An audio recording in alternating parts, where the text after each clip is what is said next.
그 교육부 발표 자료 중에 5페이지에 보니까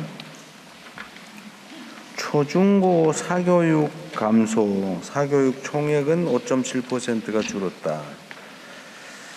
참여율은 4.3%가 줄었다.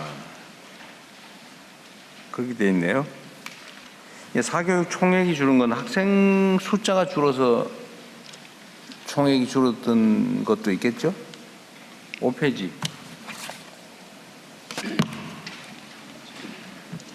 프레젠테이션 5페이지요. 네, 프레젠테이션 5페이지.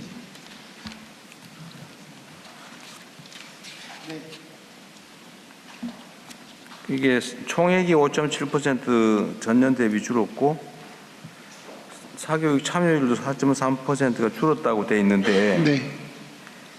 혹시 사교육 총액이 줄어든 거는 아이들 숫자가 줄어들어서 생긴 거 아니냐? 그렇지 않습니다. 아, 그래? 네, 네. 숫자는 똑같은데 근데 왜 줄어들었을까요?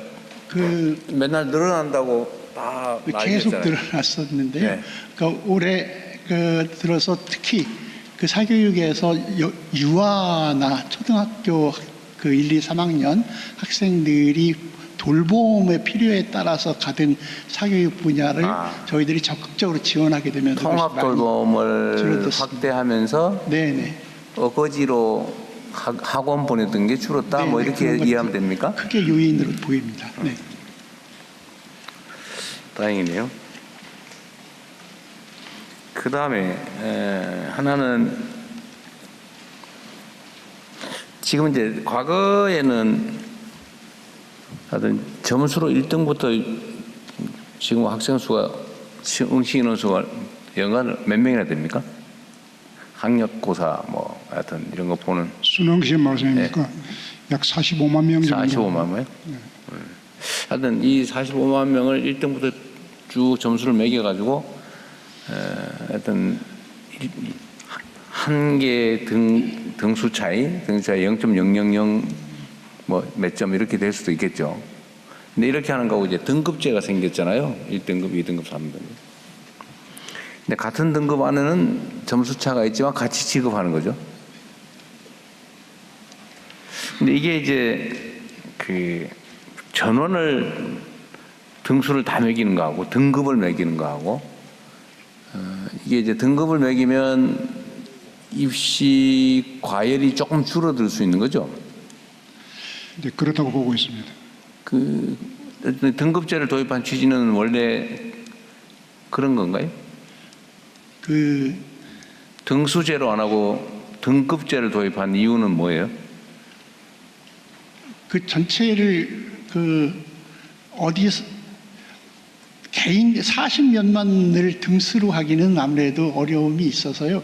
그래서 이제 9등급제로 하다가 이 등급제를 5등급제로 하면서 조금 더 그나마 그러니까 경쟁을 좀 완화하려고 한 거겠죠. 그렇습니다. 네. 5등급인데 이걸 만약에 예를 들어서 2등급으로 한다. 또는 극단적으로 한 개 등급으로 했다고 하면 이제 등수가 의미가 없어지는 추첨제가 되는 거죠. 그렇게 되는 거잖아요. 그렇게 생각할 수 있습니다. 아니 이론적으로는 그렇지, 이론적으로. 네. 어쨌든 등급의 계급을 숫자를 줄이는 만큼 경쟁은 좀 완화되는 거죠. 네, 어쨌든 전체적으로 지금 이 새로운 사회 AI가 도입되는 AI. 아니 제가 보는 그 네. 단순히 제가 이론적인가 물어보는 거죠. 네, 네. 예를 들면 우리 입시제도가 과거에는 등수제로 하다가 등급제로 전환했고 등급이 어쨌든 9등급에서 5등급으로 줄었다는 거잖아요. 네. 그러면 예를 들면 상위 1등급이 예를 들면 이제 20%? 네. 20% 안에서는 그 성적 차이가 입시에 영향을 안 미치는 겁니까? 일단 수능 점수 자체로는 안 미치는데. 안 미치는 거죠. 네. 다른 요소, 다른 건 빼고 그건 다른 것으로 평가로 판단하죠. 빼고. 점수 자체만은 네. 같은 등급이면 똑같이 취급하는 거죠. 네. 그렇죠. 네. 그러면 소위 그 실력을 구분하기 위해서 무지하게 어려운 문제를 한두 개를 넣잖아요. 소위 킬러 문항이라고 그럽니까? 네.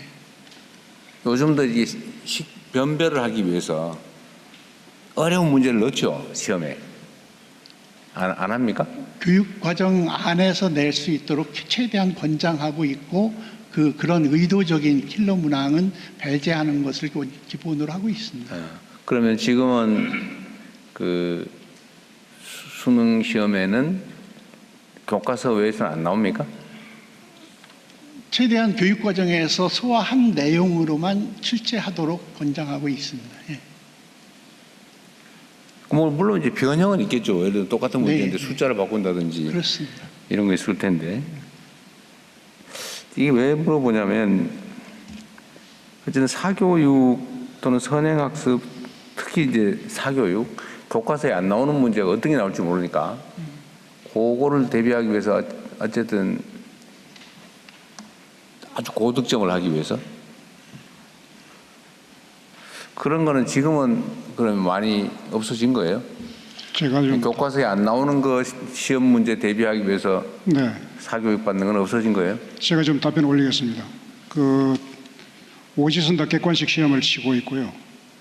이제 수능에서는 일부 영어, 제위, 국어, 한문은 절대평가 등급제로 하고 있고 나머지 과목은 여전히 상대평가 표준 점수를 주고 있습니다. 주고 있는데 지금 수능이 32년간 시행되면서 기출 문제를 피하면서 정상적인 문제를 출제하는 데 한계에 봉착해 있습니다. 그래서 아주 이상한 문제들이 나왔다고 흔히 뉴스로 나오는 것이 그것입니다.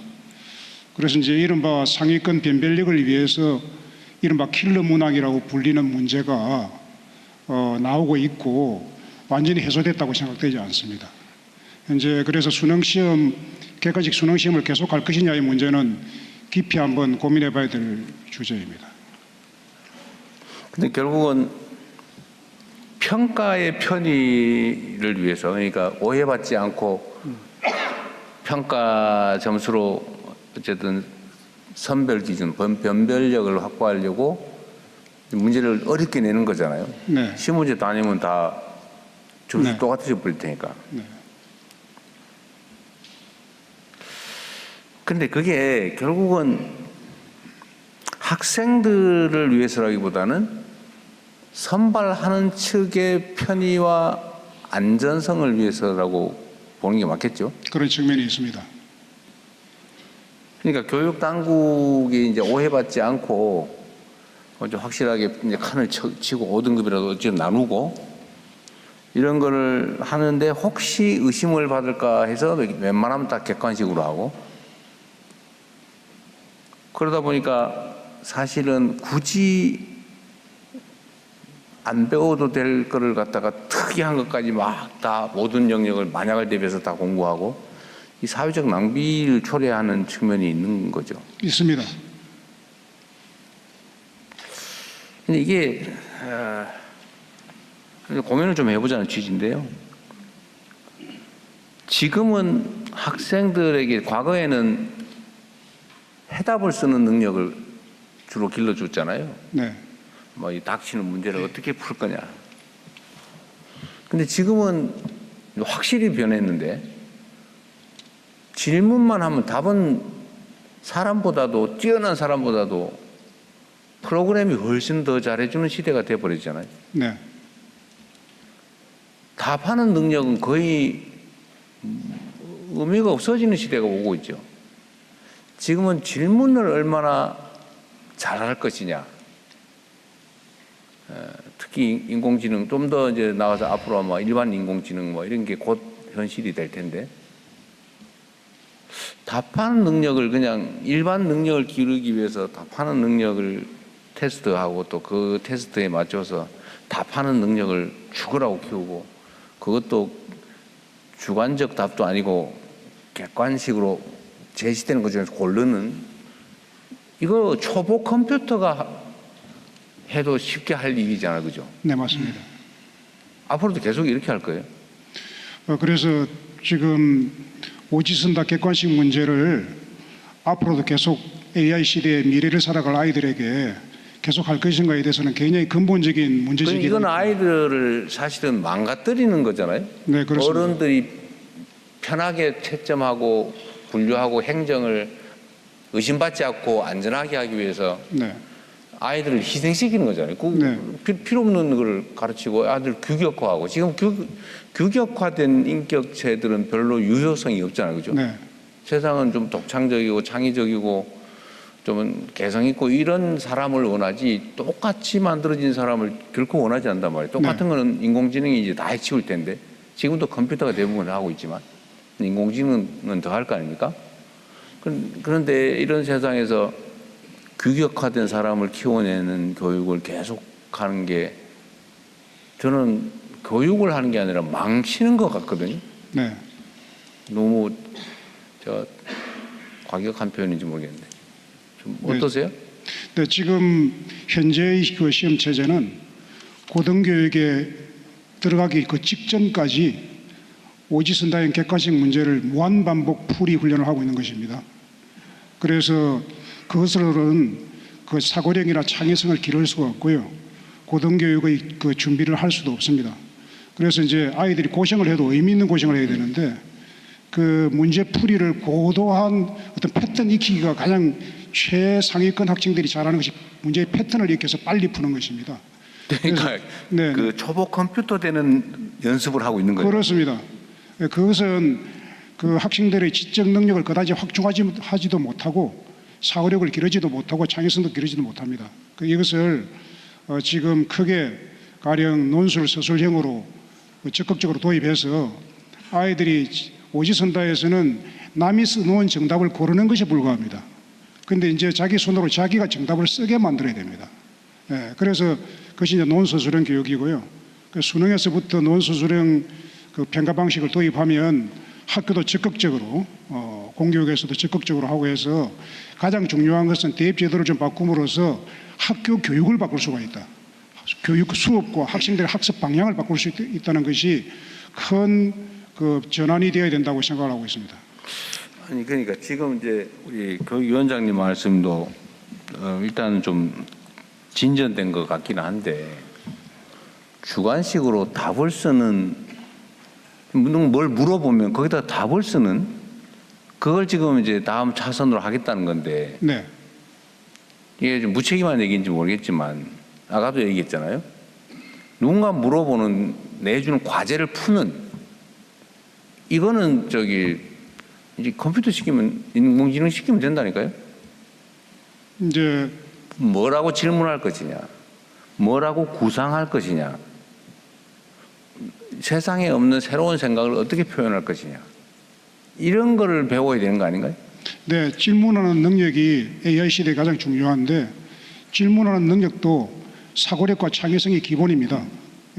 창의성과 그 사고력을 기르는 방식이 평가 방식으로서는 오지선다 객관식으로는 전혀 다르지 그건 않습니다. 아닌 거야. 그건 당연히 아니고. 네, 그건 그래서 망치는 거고. 논서술형 출제를 하게 되면은 학생들이 사고력과 창의성을 기를 수 있는 그 수업 방식도 달라지고 학생들의 학습 방식도 달라지고 어릴 때부터 책을 읽게 되고 그런 방향을 유도해 나갈 수가 있습니다.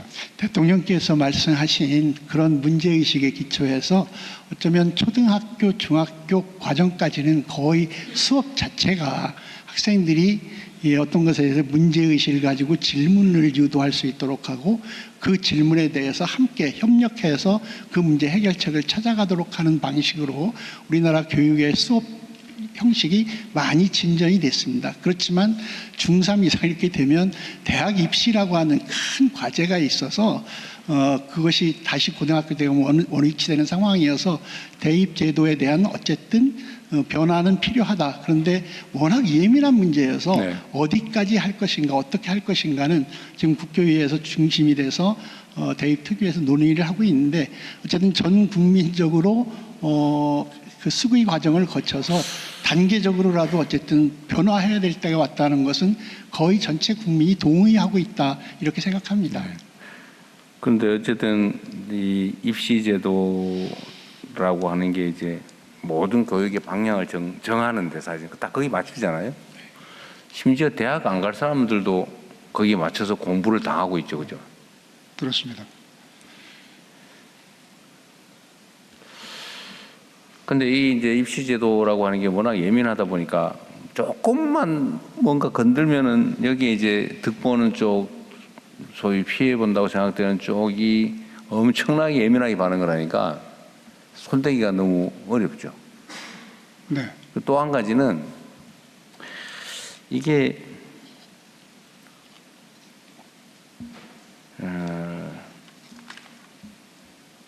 선택의 여지가 없는 게 또 문제죠. 그러니까 모두가 오로지 대학 입시라고 하는 거에 맞춰서 대학별로 안 갈 사람까지도 그냥 쫙 거기에 맞춰서 고등학교뿐만이 아니라 막 중학교, 심지어 초등학교까지, 어쩌면 그 이전에 유아교육까지. 네. 네, 이런 상태에서 지금 교육 그 입시제도의 변화를 주려고 하면은 너무 어려울 것 같아요, 그죠? 이제 저는 사실은 그걸 별로 권장을 안 하는 쪽인데 사실은 네. 교육제도, 입시제도에 손대가지고 칭찬받은 예가 없어요. 네. 잘하면 칭찬받을 수 있다고 생각합니다. 진짜요? 네. 너무 자신감 넘치는 것 같은데. 그동안의 그 입시제도 변화는 주로 그 유불리 조정, 각 대학 입시를 준비하는 그룹들이 있습니다. 뭐 고등학교 유형도 다르고 유불리 조정 등에 상당히 신경을 많이 썼는데요. 그것은 교육 내용을 변화시키는 힘이 없었습니다. 그런데 대학 입시 제도가 교육 내용을 변화시키는 힘이 있습니다. 수업도 바꾸고 학습 방식도 바꾸고 하는 힘이 있기 때문에 대학 입시의 그 힘을 이용해 가지고 교육 내용을 바꿀 필요가 있다. 대통령의 말씀처럼 대학 안 갈 아이도 대학 입시에 필요하면 그런 교육을 해야 되느냐 이런 말씀을 하셨는데 대학 안 갈 아이들을 생각한다면 더더욱 오지선다 객관식을 해서는 안 됩니다. 그건 당연하죠. 네네. 그런 아이들을 생각한다면 더더욱 사고력과 창의성을 기르는 뭔가 자기의 생각을 쓰는 그것을 계속 고도화해 나가는 교육을 해야 되고요. 그래서 여러모로 보더라도 어느 모로 보더라도 대입제도는 좀 크게 그 평가 문항 방식이 좀 바뀌어야 된다. 그렇게 생각하고 있습니다. 네. 어쨌든 뭐 이 정도 하시고요. 뭐 저도 답은 없습니다. 답은 없는데 답답한 건 사실이에요. 그러니까 현재 매우 상태가. 어려운 과제이지만 지금 이제는 그 AI 시대로 전환하고 있는 시대에 어렵고 힘든 과제이지만 반드시 해야 될 과제라고 생각하고요. 그래서 그 우리 국민주권 정부 시대에 국교유학교육부가 손잡고 어쨌든 국민들께 최대한 좋은 방안을 마련해서 제안하면서 방향이라도 확실하게 잡는 것이 이 시대 저희들의 과제라고 생각하고 있습니다. 그다음에 그